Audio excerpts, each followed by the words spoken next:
Hello all. Hello all. Welcome to Triple E Department BMSIT and Basic Electrical Engineering lectures. Okay. So today we will be looking into domestic wiring. Lecture 1 is already been over, in which we discussed about the types of wiring and the mains connection, okay, and the connection inside the house, domestic wiring and all. And today we will be dealing with the further part of the topic, that is earthing, protective devices, necessity of earthing, okay, and electric shock. Okay.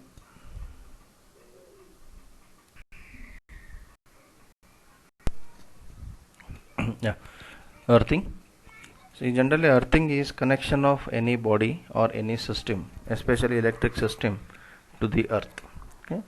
The fundamental motive of earthing is to divert the excess charges present in the electric circuit. Excess charges in the sense excess current or the fault current or the unnecessary current. I want to divert that towards the ground, okay, or towards the earth. Okay.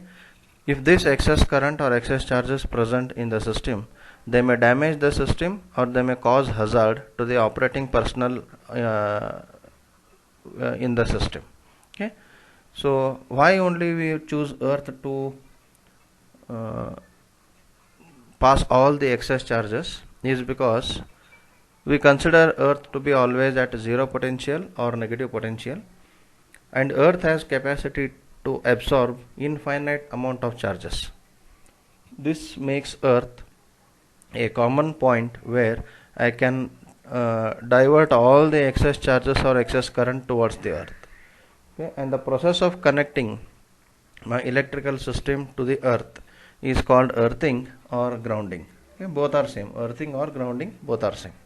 Okay, so actually the potential of earth is considered to be zero. Therefore, we choose earth to divert all the excess charges. Okay, so the body of any electrical equipment is connected to earth. In the further part of this discussion, we will be looking into how exactly the body of any electrical equipment or electrical appliance is connected to earth. Okay, and why it will be connected, that also will be discussed. Okay, so usually any appliances nowadays we take, any electrical appliance or electrical equipment or component we take, every electrical equipment with will come with the earth connection point. Okay, if my earthing in my house is good, it is healthy, then all of us we are safe when we are operating any of the electrical appliance or the electrical equipment if there is any fault condition occurring in the system. Okay, and generally the path for the earth or the earthing path, what we call, should be at very low resistance. Okay, because if the resistance of the earth path is high, then the excess current or excess charges will not flow through the earth path. It may flow through the body of the equipment, or it may flow through the person or the human who is working with the apparatus. Okay, to avoid this, we are connecting the equipment to the ground, so that if there is any fault current flowing through the equipment body, instead of flowing through the person who is operating it, it should flow through the ground path and it should get neutralized to the ground. Okay, so whenever the body is connected to the ground or to the earth, the body of the electrical equipment will be also at zero potential. Okay, the potential of that body will also be at zero potential. Therefore, any current that exists or that is tending to flow through the body of the equipment, it will flow through the earth path to the ground point or to the earth point. Okay, so this is earthing. Simple earthing is the process of connecting any electrical equipment, body of electrical equipment or neutral of electrical equipment to the ground. That is earthing. This is the common domestic pin, socket pin and the switch, what we see every day in our houses. Okay, when any appliance is connected to this pin Okay, when I turn on the switch, that appliance starts operating. Okay, this switch will come always in series with the phase line. Okay, this switch always come in series with the phase line and the appliance. Okay, neutral is directly connected to the source. Now this is a 5-pin socket where the 2 pins on the same side may be phase pins, both are internally connected. These two are neutral, which are internally connected, and the top pin you see, which is having the larger diameter, okay, is called earth pin or the ground pin. Okay, so this is the 3-pin power plug what we can see for any apparatus given. Okay, all of us we have this kind of power pins. Okay, so whether it is a laptop, whether it is a mixer grinder, whether it is a refrigerator, all the large electrical equipments which carry large currents, okay, which carry large currents because of their large power requirements, will come with this kind of power plug. Okay, one will be phase point, neutral point, earth point or ground point. So when I connect this power plug into the socket, these two will get connected to either phase and neutral, and the top pin, which is having the larger diameter or more thickness, will get connected to the top socket pin, and this pin is connected to ground. Okay, and in power plug we have 3 wires. Generally we will be having 3 wires. One will be red or yellow or blue, okay, and black. One will be black generally, one will be red or green or yellow or blue. Okay, and the green wire, okay, will be connecting the earth. Always remember, phase is RYB, either red or yellow or blue. Neutral is black, generally neutral is black, and ground connection is green. So these are the 5 standard colors that we use in our electrical system in the wiring. Okay, so RYB, any of these 3 in single phase system, any of these 3 will be phase. Neutral will be generally black color wire, and ground connection will be green color wire. Okay, so if you cut the power plug and see, obviously you will be getting these 3 colors only, either red and black, yellow and black, or blue and black, and green. Black and green are common generally. If you get any other color, then that is non-standard power plug. The standard power plugs will come with colors. Okay, so here this is my general domestic power plug, okay, or switchboard connection what we see.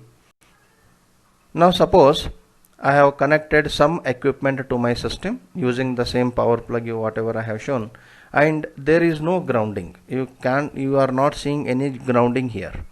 So this is the electrical equipment. Okay, this square box, outer square box in gray, what you are seeing is the body of the equipment. Inner resistance what you are seeing, this is the electrical circuit of the equipment. See, if you consider a body of the equipment, say for example, I am having a microwave oven. So when I connect microwave oven to the supply, it is not that every part of the microwave oven is carrying the current. Only the circuit that will heat the oven is carrying the current, whereas other part of the equipment is isolated from this circuit. Now suppose there is a sufficient insulation between the body of the equipment and there is current flowing through this circuit, core circuit, which is carrying the current. Okay, now if the insulation is good, it means that the current carrying circuit and the body of the equipment are not in contact. The person who is operating this equipment is safe. Okay, generally this happens in all our houses. Whenever we operate any electrical equipment, say for example of our computer, we switch on the computer by using CPU. We operate mixer grinders in our kitchen. Okay, we operate refrigerators, we operate washing machines. We use so many switches in washing machines if it is not automatic. Okay, so the operating circuit, electric circuit in that washing machine or any equipment is completely isolated from the body of the equipment. Okay, this body, suppose it is of metallic in nature. I have a metallic body here. So this is first case. Case 1, there is healthy insulation, apparatus not earthed. See, this equipment is not earthed, but there is sufficient isolation between the current carrying circuit and the body of the equipment. Okay, then the operator is safe. But how long this isolation will be having intact? Because of any mechanical impact, because of any moisture content, because in monsoon what happens generally? The moisture will build up inside the cabinet or the body of the equipment. So the body of the equipment starts getting ionized. This is common thing what we observe. See, during summer and winter, we don't feel mild shocks whenever we operate electrical switches. Okay? You might have observed in the monsoon, generally in rainy season, whenever we operate the switches, we get a mild shock to our fingers. Or if the electrical equipments are having sharp edges, just like the edges of our CPU. Many a times you might have experienced when you will be sitting on the table and if the CPU edge is touching your knee, if you are in the shorts in your house and the knee is in contact with the body of the CPU at the edges, then mild shocks you may be experiencing. These all things happen because of ionization between the body of the material, body of the equipment and the current carrying circuit. In that case, my R insulation is very less. Okay. Now in the second case, defective insulation, in the sense because of humidity, because of moisture content, because of any mechanical impact, because of any physical damage, whatever may be the reasons, but the current carrying circuit of the equipment has come in contact with the body of the equipment. In that case, the person who will be touching this equipment to operate, say for example in my microwave oven, so if the current carrying phase line will come in contact with the external body, because generally body will be metallic in oven. Okay, so if the person who is operating that oven, suppose I want to make a pizza, then I just go and touch this microwave oven. I want to turn it on and set the temperature so and so. The moment I turn on the supply, I will experience a electric shock in me. Okay, so if the electric shock is mild, then I can eat pizza after a few days or after some time. If the electric shock is severe, then I will be losing my pizza forever. Okay, actually pizza will be losing me forever. Okay, so this is what happens actually with defective insulation. This insulation may not be purposely defective. The defectiveness of the insulation may be because of any reason. Okay, everything is fine, there is no mechanical impact, there is no physical damage, nothing has happened, but due to the humid atmosphere, if there is any moisture content accumulated inside this body of the material or inside the cabinet of the material because of too much of rain, okay, and if the water vapor will get accumulated inside this body of the material, then it is hazardous. This water vapor, moisture content, all these are good conductors of electricity. In such cases, if the body of the equipment is not earthed, see, there is no earthing in the body of equipment.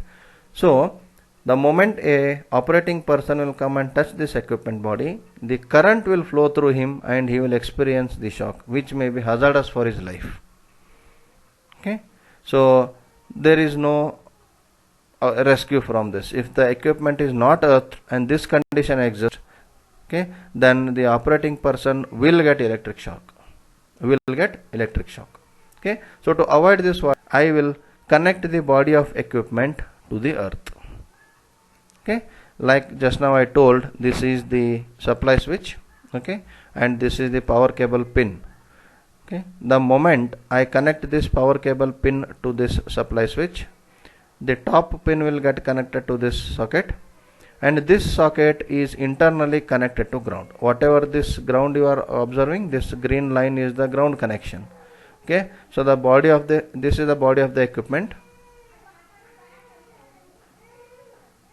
This is the body of the equipment. Okay, so when I connect this 3 pin to this socket, the top pin will get connected to the top socket pin. Okay, so this top pin in the power plug, if you see the power cable is having one green wire in it. That green wire is connected to the body of the equipment. So now body of the equipment is connected to this pin is getting connected to this pin, and this pin is connected to the ground. So directly my body of the equipment is connected to ground.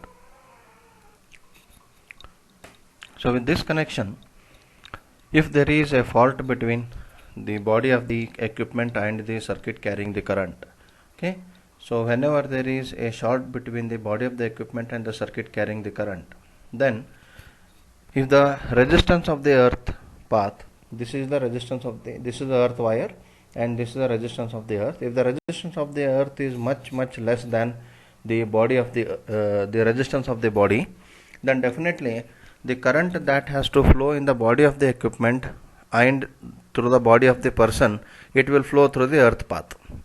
And this is the reason why I do earthing. Okay, so the main motive of earthing is to connect the body of the equipment in single phase systems. Especially in single phase systems, the earthing is done to connect body of the equipment to ground.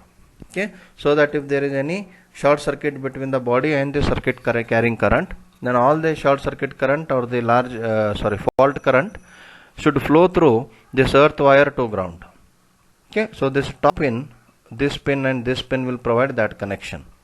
In this way, I will be safeguarding the person who is operating with the equipment. Okay, so this is the main reason why the earthing is done in the single phase system. So this is a third case where my insulation is defective but apparatus is earthed. Again, the defectiveness in the insulation of the equipment may be because of various reasons. Okay, just like I mentioned, it may be due to mechanical damage, it may be due to falling of the equipment, it may be due to the moisture content inside the equipment body, whatever may be, but this will serve the purpose of saving my person. Okay, so when the apparatus is earthed, insulation, the same explanation whatever I had given, the supply current divides into the apparatus current, body current and the earth current. Okay, now if the earth resistance is very large, okay, if the earth resistance is very large, current in the body will be zero, because body and earth path will come in parallel. Okay, the body and earth path will come in parallel, so therefore current tend to flow through the low resistance path. If I keep the earth resistance very low, ideally the earth resistance must be zero. The resistance of the earth path and the resistance of the earth connection should be zero ideally, but practically we may not get zero resistance. It will come out around 5 ohms. Okay, I should be keeping the resistance of earth should less than 5 ohms. Okay, that is the expectation. Okay, yeah, in this diagram you can see how exactly the earth connection is given. Okay, so this is the supply switch that I have shown in the previous slide. Okay, so this is one of the switch box. Okay, so this is switch box, this is the electrical apparatus. Say for example I have a microwave oven, and this is the power plug. Okay, so this power plug is having 3 pins.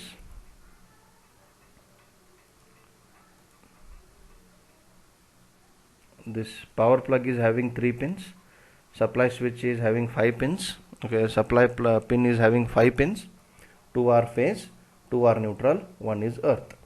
Now when I connect this power plug pin to this switch or to this socket and turn on the switch, this microwave oven start getting the current. Now you can observe the phase and neutral are taken from the pole. Red indicates phase, black indicates neutral, green indicates earth connection or ground connection. Now you can also observe, if you cut the power cable or the wire, it is a 3-core wire, it is a 3-core cable where each core is of one phase, neutral and ground. Okay, so suppose this is the heater. This is a very rough diagram just to understand the concept I have taken into the consideration. Don't think that I am interested to explain the microwave oven operation. Okay, so phase and neutral have gone to the heater circuit, whereas the green wire you observe is connected to the outer body of the equipment. Is it? So outer body of the equipment is connected to the green wire. Now that green wire is connected to this pin, top pin. This pin will get into this socket, top socket pin. Now this socket, see here at back, is connected, this green line is connected to the earth connection in the main switchboard, and that is connected to the earth in by using the wire. This wire is generally, you might have seen a thick galvanized iron wire or copper wire beside your that will be running throughout your walls, which will be punched to the wall. You might have seen, and there will be one pipe beside your house, beside your wall, inside your compound, where it will be screwed here. Okay, so see here what has happened exactly. The body of the equipment through this green wire is now connected to this earth pin, and this earth pin is connected to earth connection in the main switchboard, that is connected to the ground. So body of the equipment is now connected to the ground. This is how exactly we connect the electrical appliances to the earth or to the ground. Okay, so hope this diagram has made you more this explanation more understanding. Okay, so this exactly what I have shown will be happening in our everybody's house. Okay, now this is the earth pit. We call this as earth pit because we are digging a pit there and burying some wire, pipe, and to that pipe I will be connecting the wire, earth wire. So this is called earth wire. Okay, this is called ground wire or earth wire. This is called earth pit, and this is earthing. Okay, earthing pipe. In the next few slides we will be studying how exactly earthing is done. Okay, I hope this is clear for you now. Now whenever the person is operating this particular equipment, okay, please don't think that my microwave oven is much larger in size when compared to the person operating. Here person is not important, connection was important. Okay, if I would have drawn the life size microwave oven, then this lady would have taken the entire screen. Okay, so therefore don't laugh at this. Okay, only conceptually we are discussing. Now when the operating person is in contact with the body of the equipment, and if there is any short circuit between the body and the operating circuit, okay, current carrying circuit, then this person may get hazard. This person may get electric shock. If the shock is mild, it is fine, but if the shock is severe, then it may be causing life hazard to the operating person. Okay, so therefore to protect the operating person, the equipment bodies are connected to ground, or we are earthing the equipment body. So this is the main motive of earthing in single phase system. In three phase system, if it is star connected system, then always we try to connect the neutral of the star connection to the ground. Okay, that is to protect the excess current and to protect the three phase circuit, that we are doing there. But here we are protecting the people by protecting the equipment. Now what is the necessity of earthing? One necessity of earthing just now we have seen, to protect the operating people who are operating with the electric equipment. That is very clearly now we have discussed. The second is, now if there is a short circuit between the operating circuit and the body. Now the body is connected to ground, therefore the body is at zero potential. Now if there is short circuit between the operating circuit and the body, my operating circuit will be at zero potential. So instead of getting 230 volts, I will get 0 volts. Okay, so the line voltage will drop. The voltage across the system will drop. There are two conditions what may occur. If the voltage across system may drop, it may stop operating because of unavailability of rated voltage, or because of short circuit condition, the current may increase to a tremendously high value. Okay, so to avoid these both conditions, my earthing is very much essential. Got it? To maintain line voltage constant under unbalanced load condition means what? Suppose there is a heater in the microwave oven, is now connected to the, or come in contact with the body. Now body is connected to earth, and earth is at zero potential. So therefore my body will also be at zero potential. Okay, so my line voltage, sorry, my line connection will come at zero potential. My line connection should never come at zero potential. When the line comes at zero potential, it means it is a dead short circuit between line and neutral. So in both the cases, with this condition, there will be two cases. One is because of drop in line voltage to zero value, the equipment may stop operating. Okay, that is fine. But because of zero line voltage which is causing short circuit condition, the current may increase tremendously high. This is hazardous condition. So which is hazardous for the equipment health. Okay, so therefore, if I have the proper earthing, okay, and if I have maintained the earthing properly, then my line voltage will not drop to zero value, and it will protect my electrical equipment also, along with protecting my person. So it will protect the equipment. Second, protection of large buildings and all machines fed over overhead lines against lighting. Okay. Now if lightning strike occurs, fourth point, it will protecting large building machineries and overhead lines against lightning. I will take a space here. I will try to draw here. Now, say for example, I have a tower. Okay, this is an electrical tower, and you know that this electrical tower will carry the overhead lines.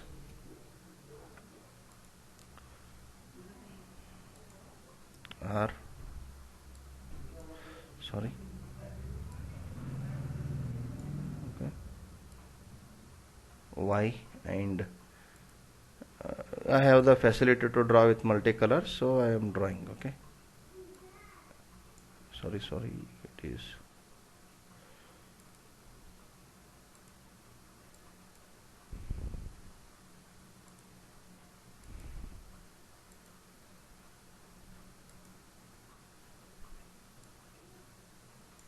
now this is a three-phase overhead line. Okay, now if the lightning strike occurs, these are the clouds, we know how lightning occurs. Now if there is lightning strike occurs, and if this pole is not earthed, okay, if the lightning strike occurs to this pole, if the pole is not earthed, now this pole is carrying overhead lines, so there is large amount of voltage in terms of kilovolts, there is large amount of voltage in terms of kilovolts. So when the lightning strike occurs, the voltage values are not in kilovolts, it will be in gigavolts, not even in megavolts. Millions of voltage a lightning strike will be having. Okay, so if such lightning strike is hit to a pole which is carrying the overhead lines, then there will be immediate damage caused to this physically to this overhead lines, one thing. Electrically there will be a large short circuit condition, okay, or over voltage condition in these cases. So therefore, to protect these overhead lines, I will be connecting a lightning arrestor. Okay, there will be one more wire flowing through this at the top. You might have seen three wires will be in three arms. At the tip of the pole there is one wire flowing, there is one wire rolling. Now this is connected to ground in both the ends, at sending end and receiving end. This is earthed at both the ends. So when the lightning strike occurs, before, so only this is kept at the top. Before this ROIB lines, three-phase lines, it is kept up at the top. When the lightning strike occurs near this pole, this line, because it is connected to ground, okay, will catch this lightning and it will supply all the extra current due to lightning to the ground. In this way, it will protect my overhead transmission lines and the machinery that are fed from this overhead transmission lines. Overhead transmission lines means the transmission lines which are flowing above our head, that is overhead transmission line. There can be underground cable connections also. Okay, so this way I am protecting the equipments which are fed by this overhead lines, and also I am protecting this overhead lines. This is one case. Second case is that large buildings. So you civil people, you should be careful about this. So I have a very large buildings, very tall buildings I have, which we call it as skyscrapers, is it? So this is very tall building. Okay, we have multiple tall buildings. Say for example, we are in New York City, and there are multiple tall buildings.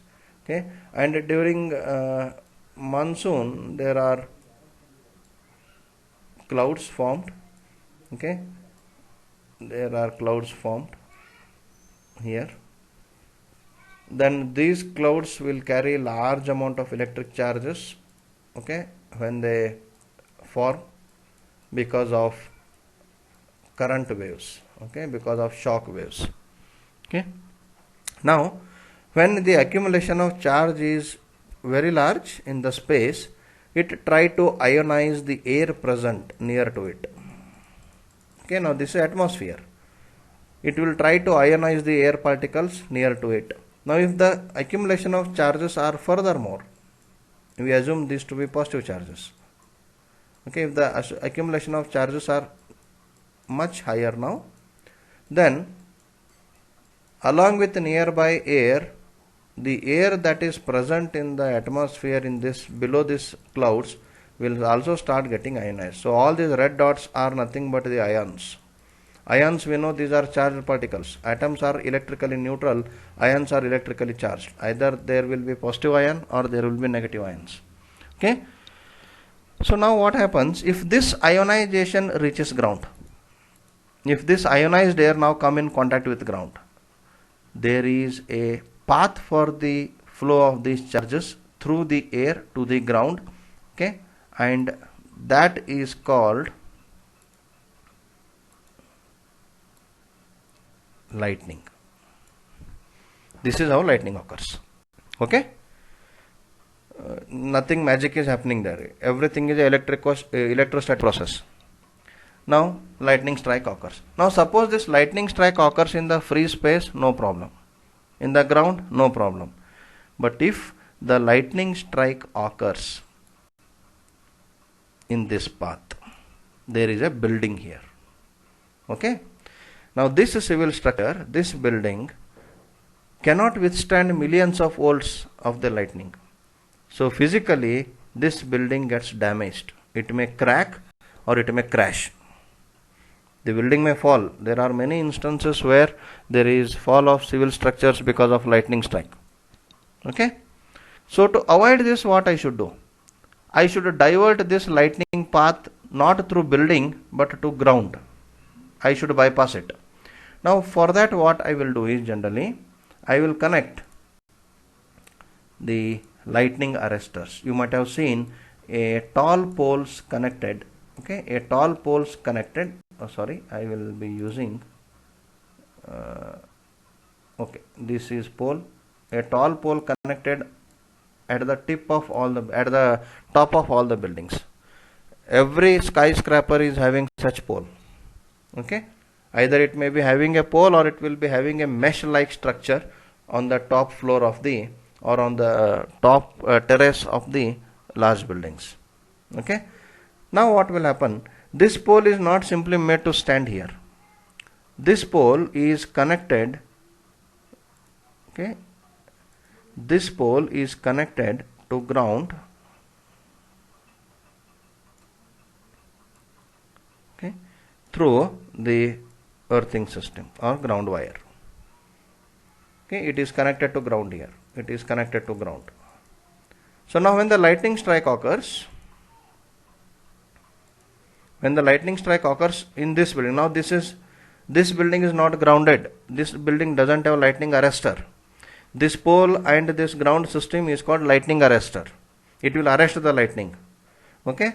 Now if there is large accumulation of charges in these clouds, and if the lightning strike occurs, which we may pass through this building, okay, before passing through this building, the lightning will be striking to this pole, and all this current will flow to ground. All the fault current or the lightning current will flow through ground. This will keep my building safe. This will keep my building safe. This is one reason why I should go for grounding. So one is to protect the people operating on the equipment. Second is to protect the equipment. Third is to protect the line voltage value.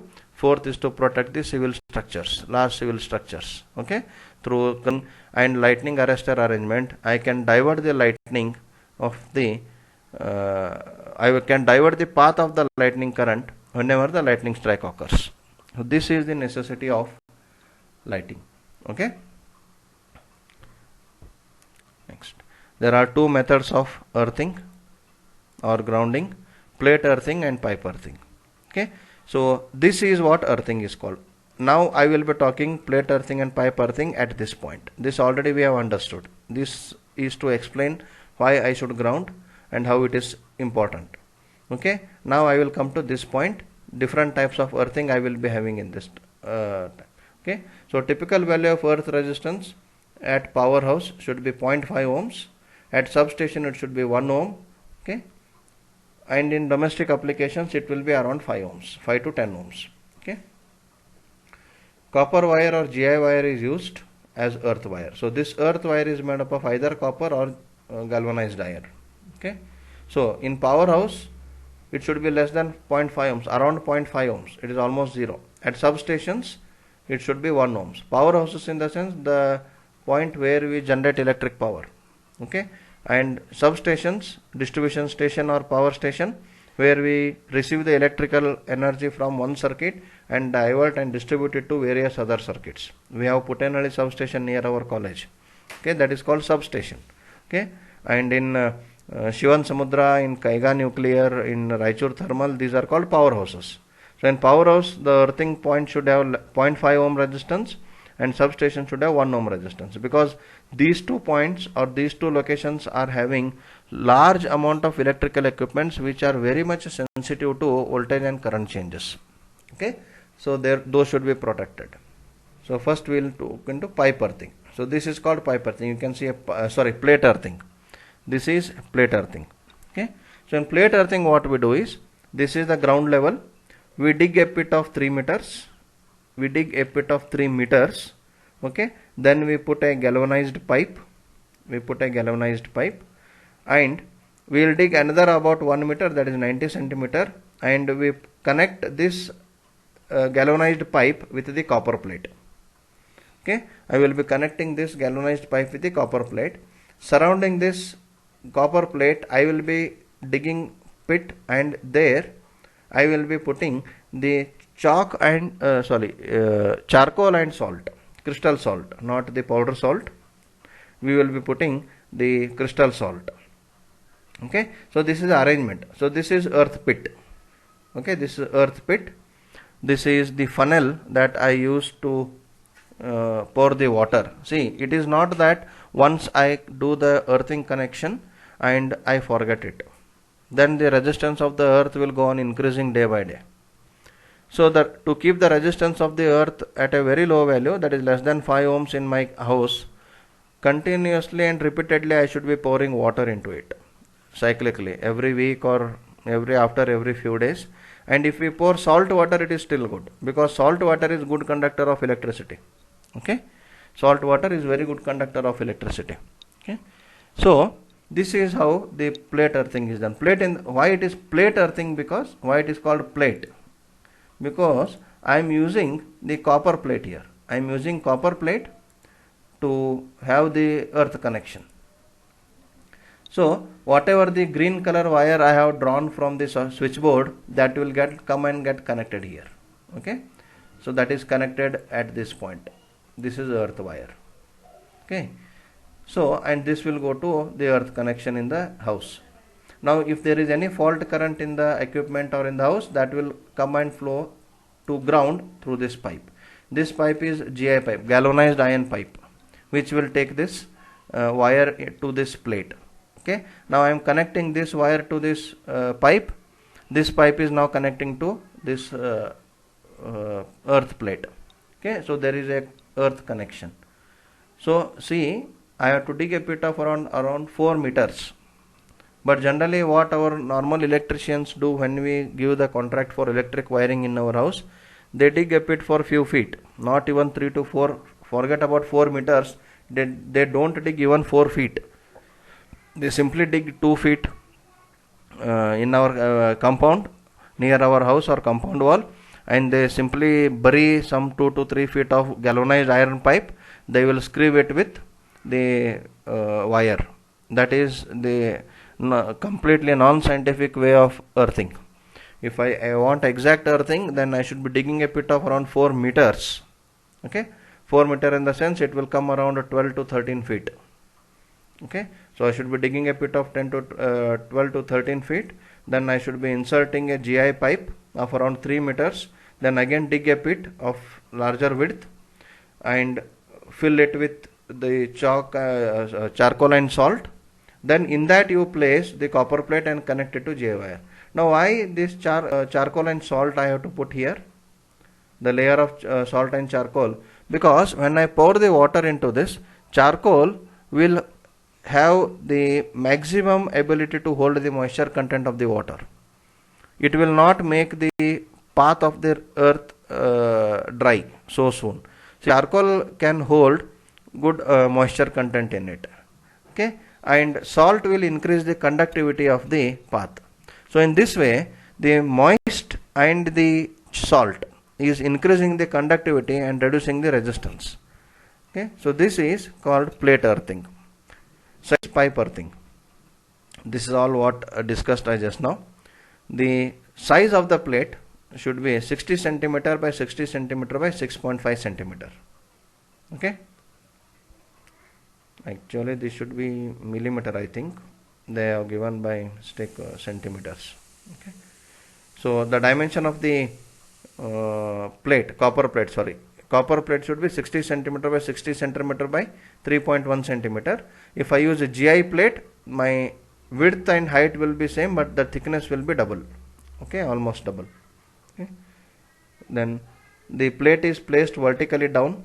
Okay, like it should be visible. Face should be vertically down. It is placed at a depth of 3 meters. Okay.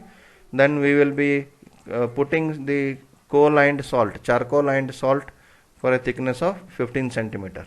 And in addition to that, we will be pouring the water for keeping the earth electrode resistance value very below maximum of 5 ohms. Like I told you, if I pour my salt water regularly into that funnel, my earth resistance will be very less and conductivity will be very much high.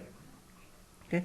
So the earth wire is bolted to the plate through the GI pipe, exactly the water end.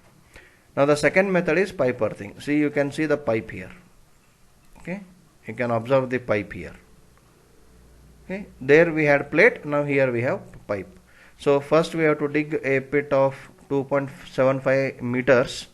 Then below that I have to be putting a pipe for around 2 meters. You can see the height of the pipe is around 2 meters. The diameter of the pipe is 38 mm. And this pipe should not be solid. The pipe should be having holes on it. It should be a perforated pipe.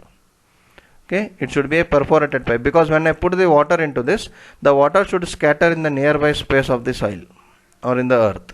And this will be covered, the pipe will be covered by the layers of salt and charcoal again. The same way, one layer of salt, one layer of charcoal, one layer of salt, one layer of charcoal, one layer of salt, one layer of charcoal, until this pipe will be completely buried into that salt charcoal layers. The reason is same. Salt will increase conductivity, charcoal will hold the moisture, okay, which will increase conductivity further. Okay, so you can see this pipe. This pipe is connected to my earth connection. Okay, in the meter board. That wire will come here, GI wire or copper wire, and get connected to this pipe. Okay, so when fault occurs, all the fault current will come and flow through this pipe to this ground. So this is called plate earthing. This funnel is used to pour the salt water. Okay, plain water will also do the work, but salt water is much better when to the plain water. So this is all about earthing.